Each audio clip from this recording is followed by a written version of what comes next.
Good morning, everybody. It is 9 a.m. My name is Benjamin Bloom, and it's like Christmas Day for me. It is playoff week.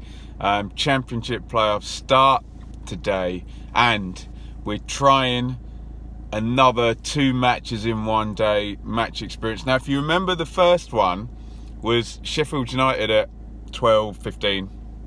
Norwich at 7:45. Obviously, huge gap in between.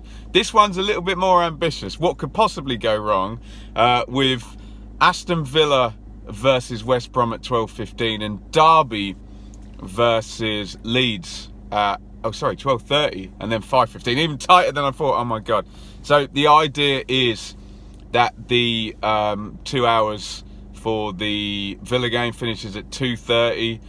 Try and get out, get the match review done, and then shoot along West Midlands to East Midlands up to Derby for the second game. God, is it going to happen? Can we do it? Let's figure it out. So the plan is it's 9 now, get to Villa nice and early. I've tried to choose a parking spot on the right side of town. I'll get all my food for the day in 5 minutes up the road at the M&S, and we'll all be sorted. But hey, if traffic happens, what can you do? But it should be a great day, and I should see both playoff games. We have tickets here for both events, so really looking forward to it. I'll make some predictions and stuff further on into the journey, but in the meantime, let's get on the road, get all the food sorted out first, and get off to Birmingham in good time. Is part one of a plan that, if it happens, it's going to be a great day, and if it doesn't, you're going to see me very stressed in the car somewhere between Birmingham and Derby. Here we go. Right, job number 1 done. We have fuel, diesel in the car, a massive bag of food, so no other stops need to be made other than drive to game 1, watch game 1, do review, drive to game 2, watch game 2, relax.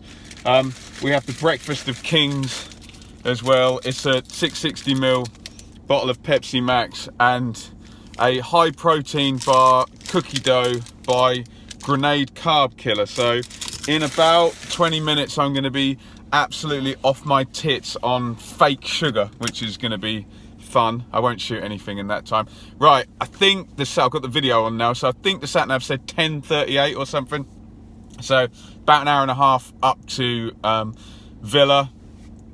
Part 1 well underway. Let's do this. On the ground here in Birmingham, it is 11 o'clock. Little bit of controversy. Found my just parked space and knocked on the door. There was already a car in it and no one answered the door. And then whoop-de-doo, lucky for me, a delivery man comes and brings a package, and all of a sudden the door gets answered. Amazing that, isn't it? But yeah, they've moved the car now, so I'm on the space. Villa Park is just down there. God, I can actually see the ground from here, so it's a good spot in terms of getting to the car after the game, but I'm having big anxiety prangs now about getting stuck in traffic for 30 minutes after the Villa game. There's going to be over 40,000 people here. It's sold out. There's tons of people already heading down to the ground. Very likely that it's going to be chaos afterwards. So hey, look, we'll see how it goes. We can only do what we can do and try and get to the second game.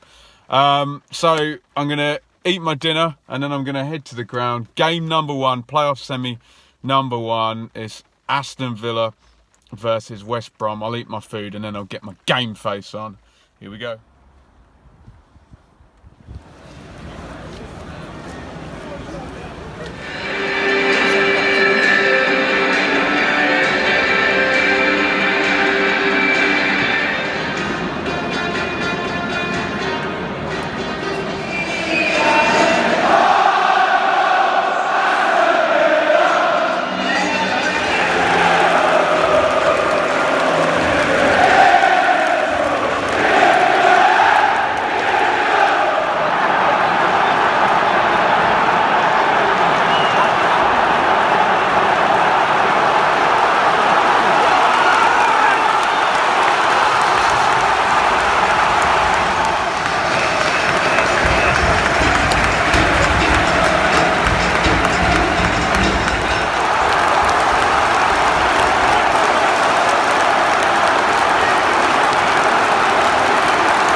that is it for game number 1. Big turnaround. West Brom 1 up at half time. Villa 2 goals in the 70s, 76 and 78 or something like that. Now heading back to the car, ready for the mad rush of full match review. That'll probably take about 20 minutes, and then trying to get the hell out of Birmingham in time to then get over to Derby for game number 2. So I will shut up and continue the stomp to the car. Right, there we go. That is the match review done. I'm still in Birmingham. It's 7 minutes past 3. The sat nav says that it's only going to take me an hour to get across to Derby, but I've got to get out of Birmingham first. I don't know if it's appreciating the shitstorm that is trying to get out of Birmingham. So I am going to get on the road and maybe give you some more thoughts the other end. First playoff semi-final, didn't let down.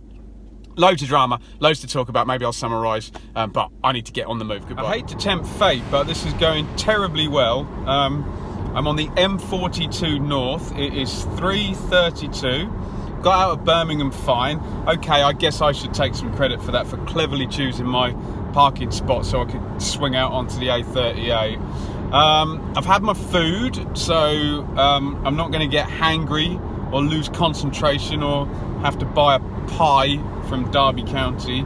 The sat nav says I'll be arriving in Derby at 4:15 or 4:16 or something, just in time for the teams to be announced there. So other than some horrible bad traffic, my parking spot not being what it should be and having to find somewhere else, fingers crossed, looks like the plan is going well.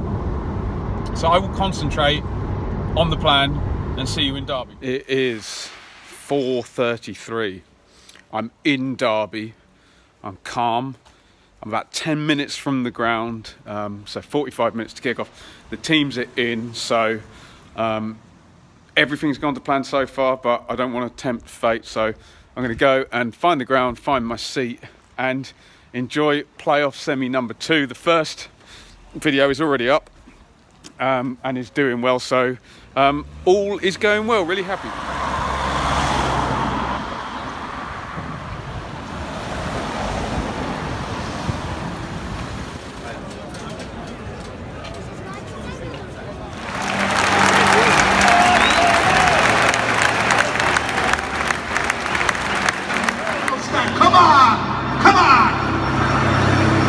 Let's get it started. And Derby County!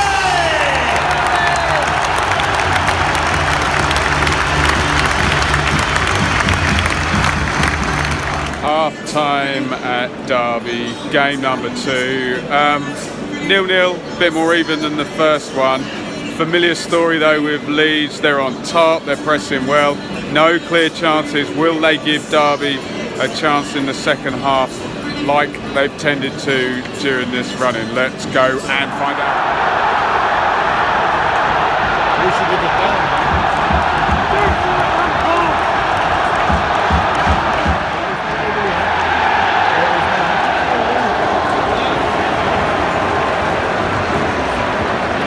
All done up at Derby, now heading back off to the car. Leeds get the win, off for the review now. Oh, fabulous. Right, so it is 8:15 now, and I've been sat here a while, but I've done my Derby Leeds review. I've got that uploaded and tweeted. I thought I'd just sit here and just get everything done before I head back. I've done all the artworks and everything on that app on my phone. It's been a great day. Two playoff semi-finals. I was worried when I found out they were both going to be on the same day at 12:30 and 5:15, but, and this is probably the only way it would have worked out unless it had been Villa and West Brom in different semi-finals, given that Leeds is probably a little bit too far away to get from any of those stadiums. So it's been great. I've done it. I'm going to head back now. I know I've not actually talked too much about the football, so I'll do that when I get back to Bedfordshire, but might grab a little something to tide me over. But we hatched the plan, we've pulled it off, and all the videos are up, and I've just got to finish this one and get home now. So about an hour and a half back to Bedfordshire. So aiming for 10 o'clock with a little stop. And I'll see you then.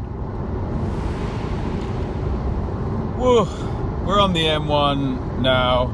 It's beautiful and clear. Sorry, people don't like it when I take my hands off the wheel. It's beautiful and clear. Lovely evening. So probably a good time now to talk some football. So I've been at both the playoff semi-finals today, and the big takeaway is it looks like we're honing in on the Villa Leeds final that people, I don't know, I think some people wanted after that Leeds Villa game a couple of weeks ago with the controversial Klitsch goal and Bielsa allowing or instructing his players to allow Villa to walk the goal in. Good win for Villa, tough win for Villa earlier in the day at Villa Park. West Brom really went for the tournament football type thing, got the goal off a mistake, and they were ready to go with the three at the back and the wing backs. They were ready to go with this formation, this really defensive 5-4-1 if they needed it. Kudos to Dean Smith, I think, for sticking to his guns. A small amount of criticism from Villa fans saying HOURIHANE should have started and they should have had a more expansive player in that position. But the way the game played out, and with West Brom getting the goal and sitting back, you couldn't have known that it was going to be that one-way traffic and that player was going to get all of that space. So HOURIHANE comes in, Grealish, big influence on the proceedings, and a 2-1 win. So Villa favourites, and the big thing as well, Dwight GAYLE sent off on 87 minutes there. That'll be a big loss for West Brom in the return game.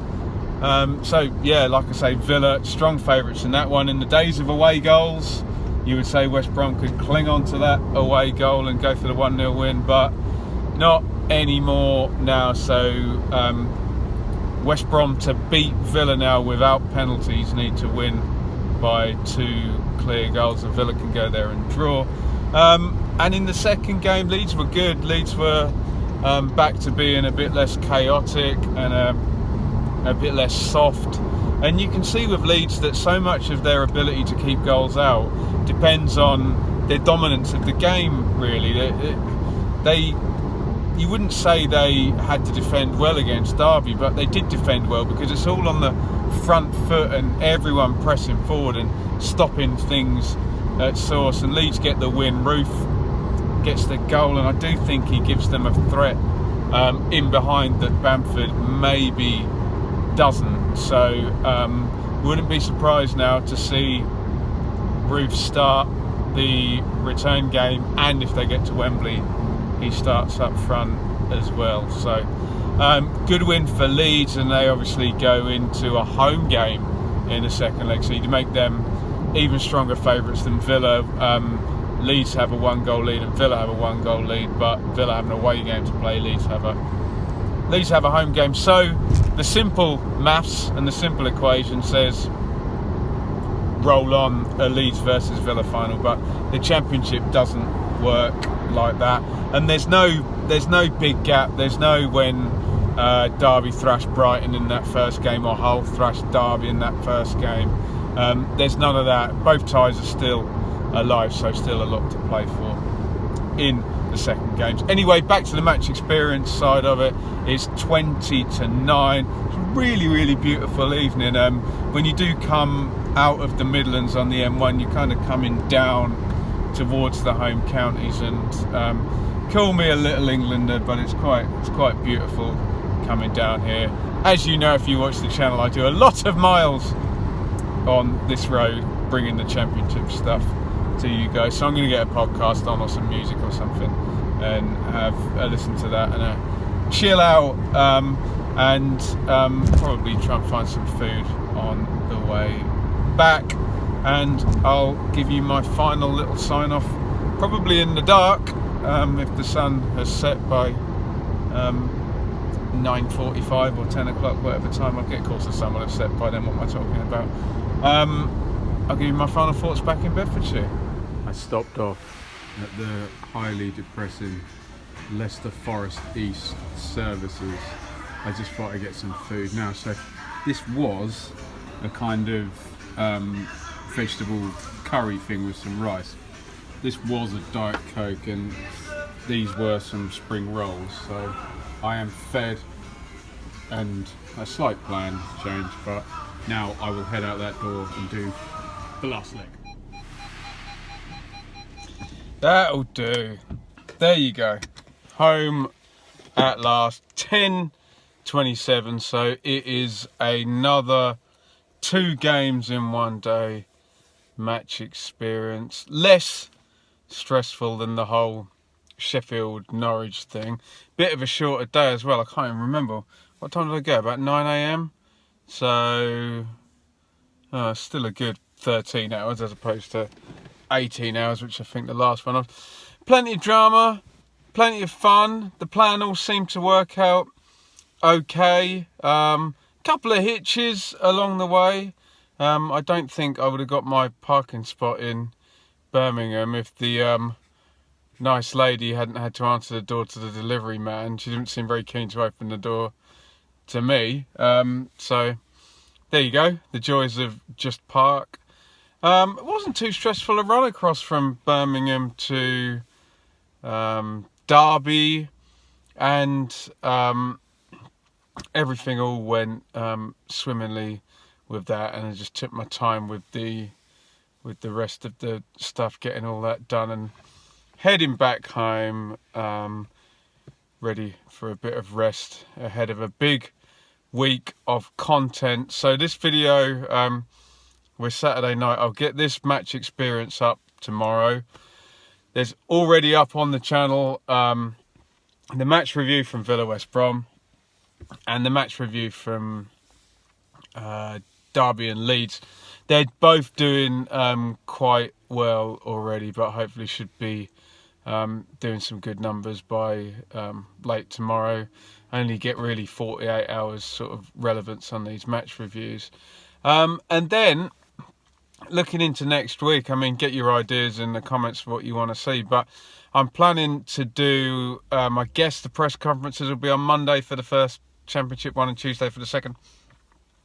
So I should be able to do a preview ahead of both, and then I'll be at both the championship semis again on Tuesday and Wednesday. And then I do have tickets for the League One semi-finals on Thursday and Friday as well. Forgive me, I've been not footballing on the way back, so I don't know what happened in Sunderland Pompey. That will be on Thursday, and Doncaster play Charlton tomorrow night, and that will be across on Friday, and then it'll be a whole 2 weeks, will it? No, it won't. It'll only then be a week and a day until the finals on the bank holiday. So look, it doesn't stop, but absolute pleasure, excuse me, today to be across both of those games.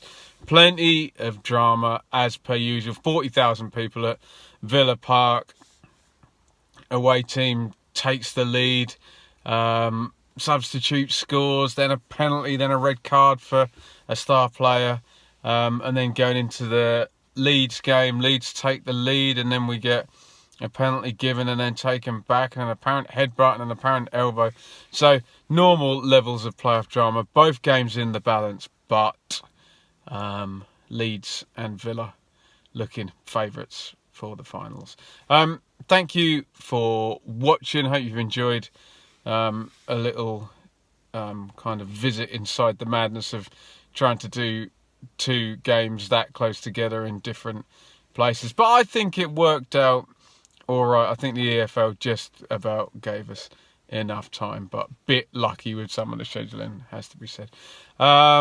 Really looking forward to this week, so keep tuned in on the channel. Hit the subscribe button, hit the bell for those notifications. Follow me on Twitter at Benjamin Bloom, and I'll see you all in the week. I love playoff week, it's great, isn't it? Thank you for watching.